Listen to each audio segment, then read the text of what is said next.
మనం Apple bear తోటలోకి వచ్చామన్నమాట. యాపిల్ బేర్ అంటే మీకు అందరికీ తెలిసే ఉంటుంది కదా. యాపిల్ మీద కొంచెం చిన్న సైజు రేగ్గాయలన్నమాట. గంగరేగ్గాయ కంటే పెద్దది యాపిల్ మీద కొంచెం సైజు చిన్నది.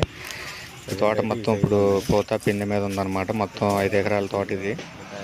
మీరు చూసుకున్నట్టయితే మొత్తం పూత పిందె ఆ స్టేజ్లో ఉంది ఇప్పుడు తోట. మొత్తం క్లియర్గా అబ్జర్వ్ చేసినట్టయితే యాపిల్ బేర్ తోటనే మధ్య మధ్యలో మీకు కింద కట్ చేసిన భాగాల్లా కనపడుతున్నాయి.